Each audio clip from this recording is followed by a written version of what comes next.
നമസ്കാരം. 2017 ഫെബ്രുവരി 17 നമ്മുടെ എല്ലാം പ്രിയപ്പെട്ടവളായ, നമ്മളെല്ലാവരും ആരാധനയോടെ നോക്കുന്ന നമ്മുടെ ഒരു സഹോദരി നടു റോഡിൽ വെച്ച് വാഹനത്തിൽ ക്രൂരമായി ലൈംഗികാതിക്രമത്തിന് ഇരയാകുന്നു. മലയാള സിനിമയും കേരളവും നമ്മുടെ സമൂഹവും ആകെ ഞെട്ടിത്തരിച്ച ആ സംഭവത്തിന്റെ അലയൊലികൾ പലതായിരുന്നു.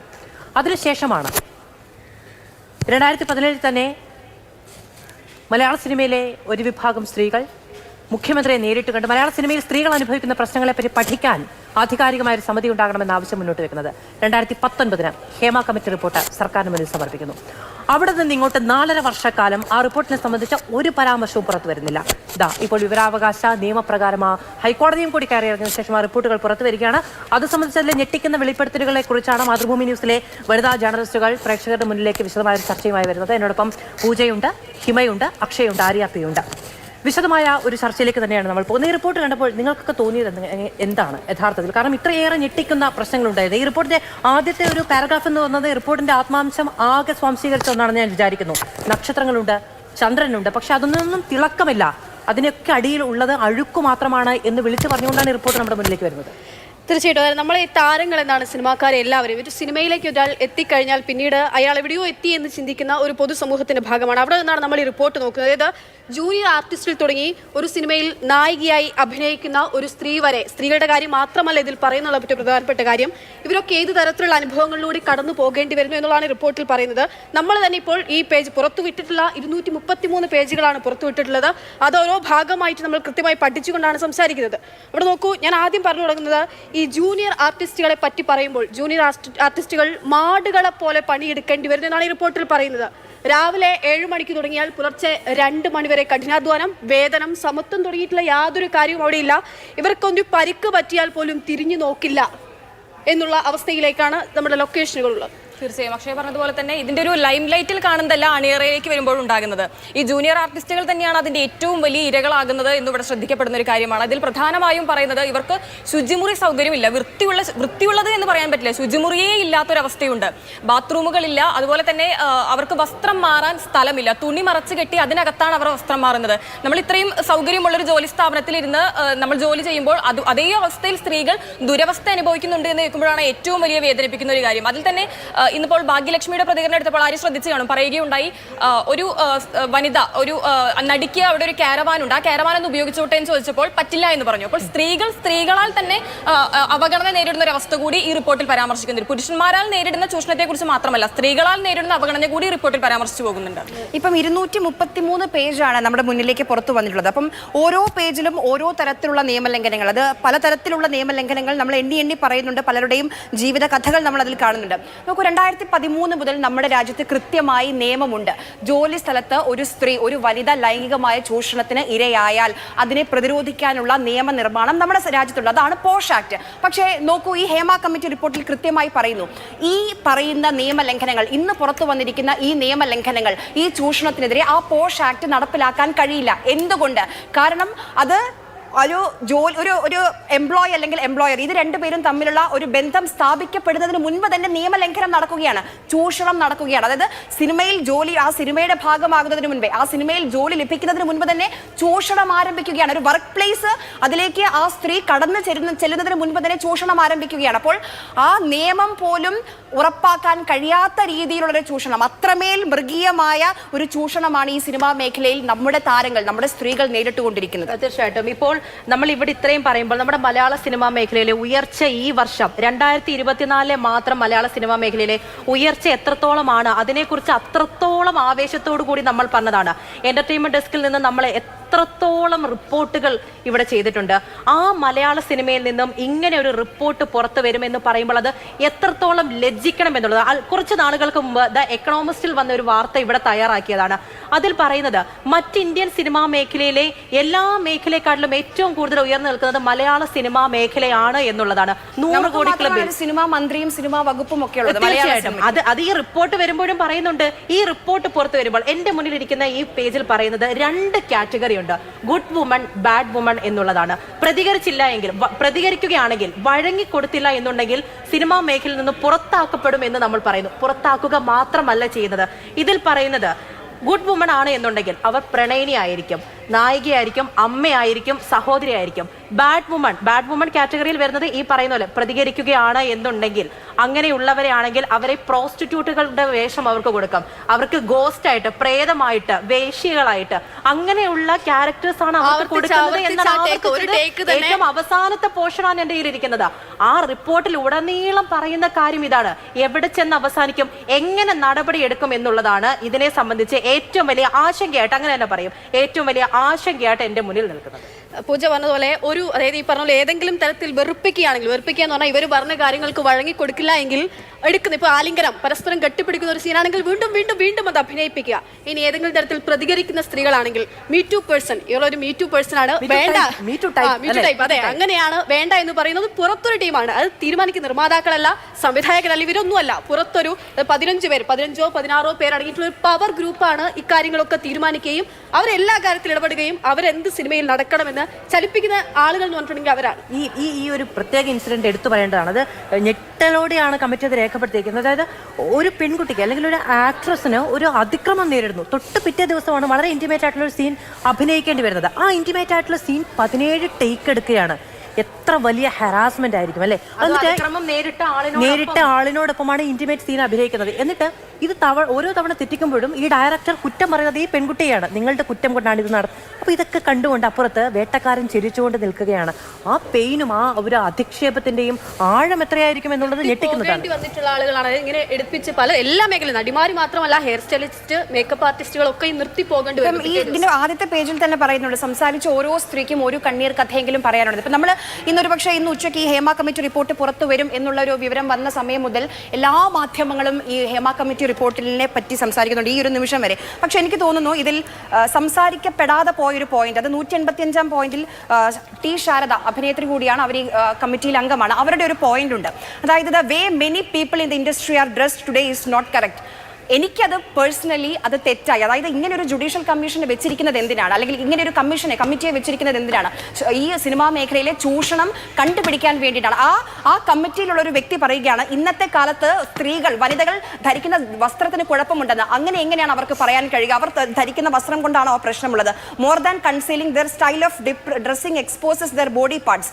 അതായത് ശരീരം മറയ്ക്കുന്ന വസ്ത്രങ്ങൾ ധരിക്കുന്നില്ല, ശരീരം കാണിക്കുന്ന വസ്ത്രങ്ങൾ ധരിക്കുകയാണ്. അതൊരു പ്രശ്നമാണ് എന്ന രീതിയിൽ ഫൈൻഡിങ് എന്ന രീതിയിൽ, അതായത് ശാരദ നടത്തിയ ഈ അത്രയും അധികം സിനിമാ മേഖലയിൽ ചൂഷണം നേരിട്ട സ്ത്രീകളോടും പുരുഷന്മാരോടും സംസാരിച്ചതിന് ശേഷം നടത്തിയ ഒരു ഫൈൻഡിങ്ങിൽ പറയുന്നതാണ് സ്ത്രീകൾ ധരിക്കുന്ന വസ്ത്രം ഒരു പ്രശ്നമാണ്. പണ്ട് ഞാൻ അഭിനയിച്ചിരുന്ന കാലത്തും ഈ പ്രശ്നങ്ങളൊക്കെ ഉണ്ടായിരുന്നു. അന്ന് നടനും നടിമാരും തമ്മിൽ ബന്ധമുണ്ടായിരുന്നു. പക്ഷേ അവർക്ക് ആ ബന്ധം പുറത്തിറങ്ങിയാൽ അത് പ്രശ്നമാണ്, നാണക്കേടാണെന്നൊരു സ്വയം വിചാരം ഉണ്ടായിരുന്നു, ഒരു ബോധ്യം ഉണ്ടായിരുന്നു. അപ്പോൾ ആ ബന്ധത്തെ പറ്റി അവർ പുറത്തേക്ക് പറയില്ലായിരുന്നു. പക്ഷേ ഇന്നത്തെ ജനറേഷൻ മാറിയിരിക്കുന്നു, അവർക്ക് ബന്ധം പുറത്തിറങ്ങിയാൽ ഒരു പ്രശ്നവുമില്ല. അതുകൊണ്ട് ആ രീതിയിലുള്ള ഒരു ഫൈൻഡിങ് അല്ലെങ്കിൽ ഒരു ഒബ്സർവേഷൻ, ഒരു നിഗമനം കൂടിയുണ്ട്. എനിക്കൊരു തരത്തിലും അതിനോട് യോജിക്കാൻ കഴിയുന്നില്ല. ഇങ്ങനെ ഒരു റിപ്പോർട്ട് പുറത്തേക്ക് വരുമ്പോൾ ശരിക്കും സിനിമാ മേഖലയിലെ അതിനെ കണ്ണുവെച്ചുകൊണ്ട് എത്ര പേര്, എൻ്റെ ഒരു കൂട്ടുകാരിയുണ്ട്, അവൾ അസിസ്റ്റന്റ് സിനിമാറ്റോഗ്രാഫറായിട്ട് പല മേഖലയിലും പ്രവർത്തിച്ചിട്ടുണ്ട്.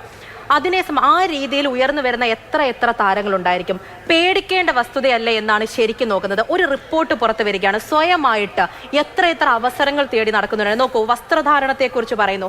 രാത്രി നിങ്ങൾ ഒരു റൂമിൽ കിടന്ന് ഉറങ്ങുമ്പോൾ ആ വാതിൽ വന്ന് മുട്ടുന്നു എന്ന് പറയുന്നു, പൊളിഞ്ഞു വീഴുന്നത് പോലെ. ഇതിനകത്ത് പറയുന്നുണ്ട്, ഒരു നടി അവരാണെങ്കിൽ ചെന്നപ്പോൾ ആ ഒരു റൂം കറക്റ്റായിട്ട് കൃത്യമായിട്ടുള്ള ഒരു ഫെസിലിറ്റി ഒരുക്കി കൊടുത്തിട്ടില്ല.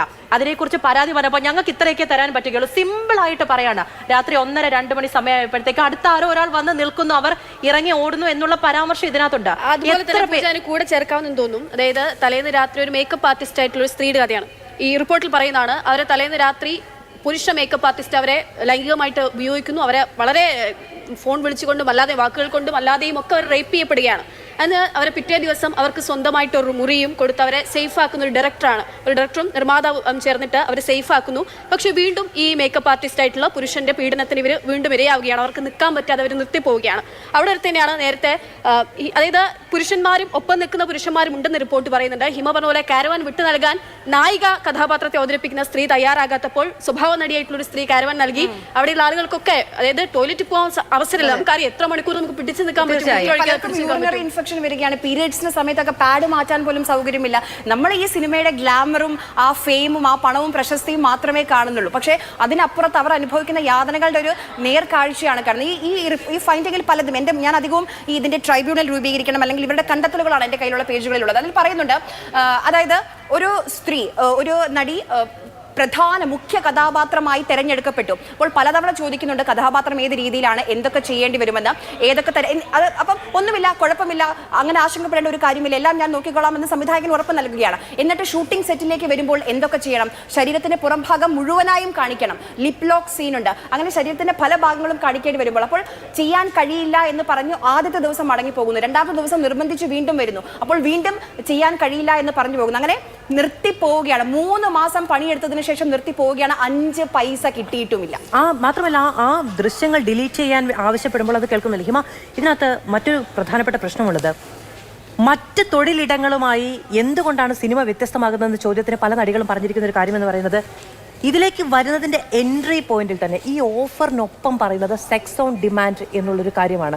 അതായത് നിങ്ങൾ അഭിനയിക്കാൻ വരണം, നിങ്ങളെ ഞങ്ങൾ സെലക്ട് ചെയ്തിട്ടുണ്ട്, പക്ഷേ ഞങ്ങൾ ഡിമാൻഡ് ചെയ്തത് സെക്സ് ആണെന്നാണ്. ഒരാളായോ ഒരു കാലപരിധിയായോ അങ്ങനെ ഒന്നുമല്ല. അങ്ങനെ പാടുണ്ടോ എന്നുള്ളതല്ല ഞാൻ ചോദിക്കുന്നത്. പക്ഷേ ആരുമായും, ആ സിനിമയുമായി ബന്ധപ്പെട്ടുള്ള ആരുമായും അവർ ആവശ്യപ്പെടുന്ന സമയത്ത് നിങ്ങൾ സെക്സ് നൽകണമെന്ന ആവശ്യത്തിന്മേലാണ് ഈ ജോലി തന്നെ കിട്ടുന്നത് എന്ന് പറയും. അതുകൊണ്ടാണ് പലർക്കും അവർ രക്ഷിതാക്കളെ കൂട്ടിവരെ ജോലി സ്ഥലത്തേക്ക് എത്തേണ്ട ഒരു ആവശ്യകത വരുന്നത്. ഇപ്പോൾ നമ്മളൊക്കെ നോക്കുകയാണ്, നമ്മളുടെ ജോലി സ്ഥലത്തേക്ക് അച്ഛനെയോ അമ്മയോ നമ്മൾ കൂട്ടിവരേണ്ട ഒരു ഡോക്ടർക്കോ ഒരു അധ്യാപികയ്ക്കോ ഒരു മാധ്യമപ്രവർത്തകയ്ക്കോ അതിന്റെ ആവശ്യമില്ല. പക്ഷേ ഒരു സിനിമാ മേഖലയിൽ വർക്ക് ചെയ്യുമ്പോൾ അവർക്ക് അതിന്റെ ആവശ്യകത വരികയാണ്. രക്ഷിതാക്കളെ കൂട്ടി തന്നെ അവിടെ എത്തേണ്ടി വരികയാണ്.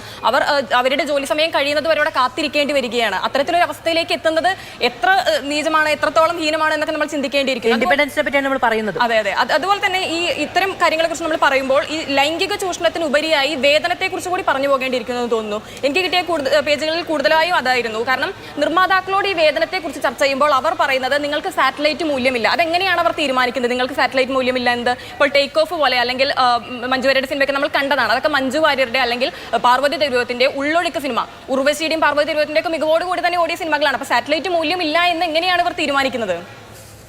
പ്രധാനപ്പെട്ട കാര്യമാണ് പൂജ. ഇപ്പോൾ 43-ാമത്തെ പേജുകൾ മുതൽ എനിക്ക് കിട്ടിയ പേജുകൾ 43-ാമത്തെ പേജുകൾ മുതൽ ഈ ചൂഷണത്തെ പറ്റി കൃത്യമായി പറയുന്നുണ്ട്. അതിൽ പറയുന്ന ഒരു കാര്യമാണ് അഡ്ജസ്റ്റ്മെന്റ്.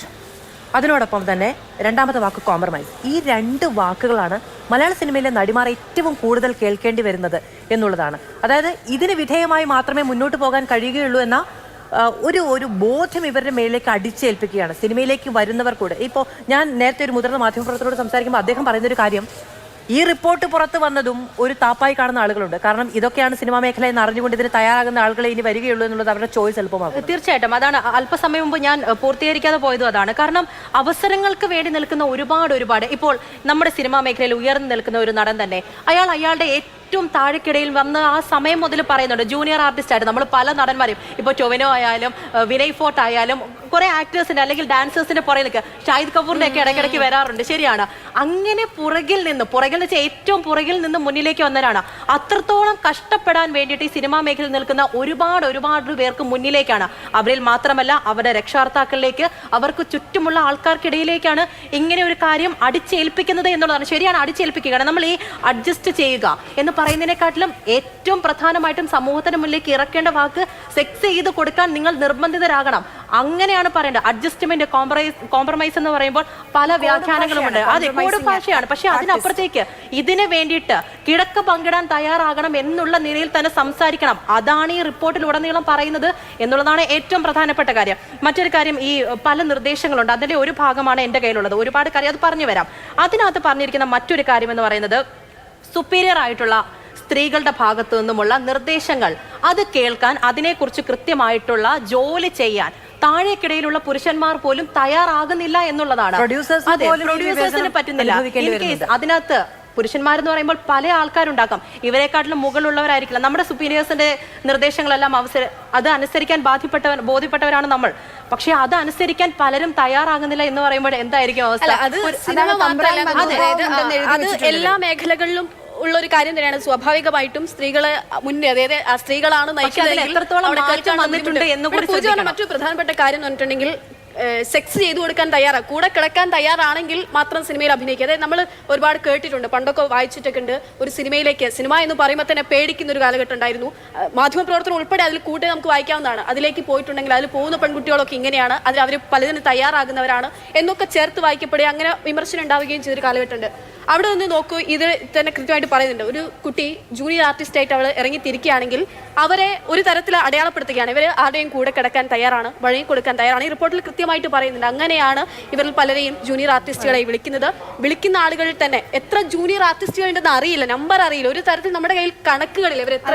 ഇതിൽ ഒരു പോയിന്റിൽ പറയുന്നുണ്ട്, അതായത് ആദ്യം ഈ ബാക്ക്ഗ്രൗണ്ട് ഡാൻസേഴ്സ് ആയിട്ട് പ്രവർത്തിക്കുന്ന ആളുകളുണ്ട്. അപ്പം ഇവരെ നമ്പറൊക്കെ ഒരു പ്രൊഡക്ഷൻ കൺട്രോളറുടെ കയ്യിൽ നിന്ന് വാങ്ങുന്നു. എന്നിട്ട് ഇവരോട് സംസാരിക്കാൻ, ഈ നിങ്ങളുടെ പരാതികൾ കേൾക്കാൻ ഞാൻ തയ്യാറാണ്, ഞങ്ങളൊരു കമ്മിറ്റി രൂപീകരിച്ചിട്ടുണ്ട്, സർക്കാർ രൂപീകരിച്ച ഒരു കമ്മിറ്റിയാണ്, അപ്പോൾ നിങ്ങൾ വരൂ, നിങ്ങൾ പറയൂ നിങ്ങളുടെ എന്തെങ്കിലും പ്രയാസം. അപ്പോൾ ആരും ഫോൺ എടുക്കുന്നില്ല. അങ്ങനെ അവസാനം ഇവർക്ക് ഒരു വാട്സപ്പ് ഗ്രൂപ്പ് ഉണ്ട്. അപ്പോൾ ആ വാട്സപ്പ് ഗ്രൂപ്പിൽ മെസ്സേജ് ഇടുകയാണ്, ഇങ്ങനെ ഒരു കമ്മിറ്റി രൂപീകരിച്ചിട്ടുണ്ട്, നിങ്ങൾക്കുള്ള പ്രശ്നങ്ങളും പരാതികളും ഒക്കെ ഞങ്ങളെ അറിയിക്കാം. അപ്പം എന്ത് സംഭവിച്ചു എന്ന് നോക്കൂ, ആ വാട്സപ്പ് ഗ്രൂപ്പിൽ നിന്ന് ഈ അംഗങ്ങളൊക്കെ ലെഫ്റ്റ് അടിച്ച് പോവുകയാണ്. അപ്പോൾ ഈ ലെഫ്റ്റ് അടിച്ച് പോകുന്നതിന് സ്ക്രീൻഷോട്ട്, ഇത് 2 ഭാഗമാണ് ഹേമ കമ്മിറ്റിക്കുള്ളത്. അതിൽ ആദ്യം നിഗമനങ്ങളുമാണ്, രണ്ടാമത്തെ നിഗമനങ്ങളും ശുപാർശകളുമാണ്. രണ്ടാമത്തെ ഭാഗത്തിൽ തെളിവുകളാണ്, ഓഡിയോ ക്ലിപ്പുകളുണ്ട്, സ്ക്രീൻഷോട്ടുകളുണ്ട്, മെസ്സേജുകളുണ്ട്, വീഡിയോ ക്ലിപ്പുകളുണ്ട്. അപ്പോൾ ഇതൊക്കെ തെളിവുകളാണ്.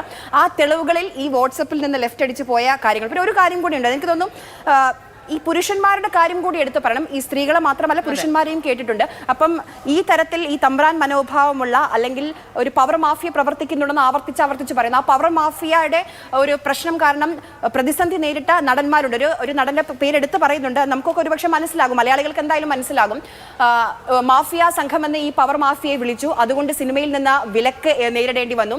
എന്നാൽ ജീവിക്കാൻ വേണ്ടി സീരിയലിൽ അഭിനയിക്കാമെന്ന് വിചാരിച്ചപ്പോൾ സീരിയലിലും ഈ പവർ ലോബി അവരുടെ ശക്തി ഉപയോഗിക്കുക. ആ സീരിയലിൽ നിന്നും അവസാനം ഒരു വിലക്ക് നേരിടുകയാണ്. അങ്ങനെ പുരുഷന്മാരും, അതായത് ഇരയ്ക്കൊപ്പം നിന്നതിന് അല്ലെങ്കിൽ ഈ പവർ ലോബിക്കെതിരെ സംസാരിച്ചതിന് അറിയാത്ത സജീവമായിട്ടുള്ള ഒരാളെന്നൊക്കെ പറയുമ്പോൾ കൃത്യമായി മനസ്സിലാവുന്നുണ്ട്. നമുക്ക് ഈ പറയുന്ന പോലെ വ്യക്തിപരമായ കാര്യങ്ങളിലേക്ക് കടക്കാൻ പാടില്ല എന്നുള്ളൊരു ഡയറക്ഷൻ ഉള്ളത്. പക്ഷെ അത് എല്ലാവർക്കും മനസ്സിലാവുന്നതാണ് എങ്ങനെയാണ് ഈ ലോബി പ്രവർത്തിക്കുന്നത് എന്നതുമായി ബന്ധപ്പെട്ട്. ഈ WCC പരാതിയുമായി പോകുന്നു, അവർ മുഖ്യമന്ത്രിയെ കാണുന്നു, നടപടി ഉണ്ടാകണമെന്ന് ആവശ്യപ്പെടുന്നു. WCCക്ക് സംഭവിച്ചതിനെ പറ്റി പറയുന്നുണ്ട്. WCCയിലെ ഒരു മെമ്പർ തന്നെ ഇതിൽ ചൂഷണമേ ഇല്ല എന്ന് പറഞ്ഞു പോകുന്നുണ്ട്. കമ്മിറ്റി അതിനെ പുറമേ തള്ളി പറയുന്നുണ്ട്. മാത്രമല്ല അത് തന്നെയാണ് പ്രശ്നം. ഇത് WCCയിലെ മെമ്പർ, അത് ഇവർ പറയുന്നുണ്ട്, ഫൗണ്ടറായി നിന്നൊരു സ്ത്രീ തന്നെ മാറ്റി പറയുന്നു, ഒരു സെക്ഷൽ ഹറാസ്മെന്റും ഇല്ല സിനിമയിൽ എന്ന് പറഞ്ഞതുപോലെ ഞാൻ ഇരയ്ക്കൊപ്പമുണ്ട്, വേട്ടക്കാരനൊപ്പമുണ്ട്, വേട്ടക്കാരന് വേണ്ടി പ്രാർത്ഥിക്കാം, ഇരയ്ക്കൊപ്പം. പക്ഷെ ഇങ്ങനെ അവരെ പറഞ്ഞു, അതായത് ഇങ്ങനെ എന്തെങ്കിലും ഒന്ന് എതിർത്ത് പറഞ്ഞാൽ പിന്നീട് എനിക്ക് അവസരമില്ല, പിന്നീട് എനിക്ക് സിനിമയിൽ സ്ഥാനമില്ല എന്നുള്ള കൃത്യമായിട്ടുള്ള ബോധ്യവും നിർബന്ധിച്ച് വലിച്ചിഴിച്ചു കൊണ്ടുവന്നാണോ? ഇവർക്ക് ഇതിന്റെ കൂടെ നിൽക്കാതിരിക്കാൻ പറ്റുമോ? അങ്ങനെ നിൽക്കാതിരുന്ന എത്ര നടിമാരുണ്ട്, എത്ര ആളുകളുണ്ട്.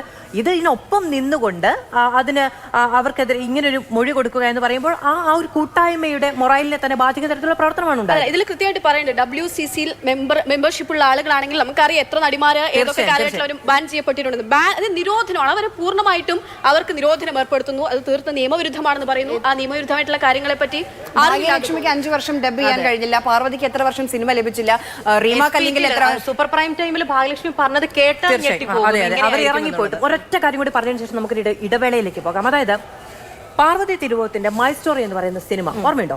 അതിന്റെ ഒരു സോങ് ഇറങ്ങിയ സമയത്ത് ഡിസ്ലൈക്കുകൾ കുമിഞ്ഞുകൂടിയത് ആഘോഷമാക്കുന്ന ഒരു വലിയ സൈബർ വിഭാഗത്തെ നമ്മൾ കണ്ടു. വിപണി, മൂലധനത്തിന് അടിസ്ഥാനമായിട്ടുള്ള വിപണിക്ക് ചെയ്യാൻ കഴിയുന്ന ഒരേ ഒരു കാര്യം എന്താണ്? പ്രൊഡ്യൂസേഴ്സിന് ചെയ്യാൻ കഴിയുന്ന ഒരു കാര്യം എന്താണ്? ആ കുട്ടിക്ക് പിന്നീട് സിനിമ ഉണ്ടാക്കാതിരിക്കുക എന്നുള്ളതാണ്. അത് തന്നെയാണ് മലയാളത്തിൽ സംഭവിച്ചത്. പാർവതിയെ നിങ്ങൾ അടയാളം വെച്ചുകൊള്ളൂ, നിങ്ങൾക്ക് കാത്തിരിക്കുന്നത് പാർവതിയുടെ അവസ്ഥയാണ് എന്നുള്ള തുറന്ന പ്രഖ്യാപനമാണ് അന്ന് നടന്നത്. WCCക്ക് സംഭവിച്ചത് നിങ്ങളുടെ കരിയറിൽ സംഭവിക്കാതിരിക്കണം എന്ന ഈ പവർ ലോബിയുടെ തുറന്ന മുന്നറിയിപ്പ്. തിരികെ സ്വാഗതം. ഈ റിപ്പോർട്ട് പുറത്തു വരാതിരിക്കാൻ വേണ്ടിയെടുത്ത പല സമ്മർദ്ദ തലങ്ങളിൽ നിന്ന് ഉണ്ടായ എഫോർട്ട് കാണാതിരിക്കാൻ കഴിയാത്ത ഒന്നാണ്.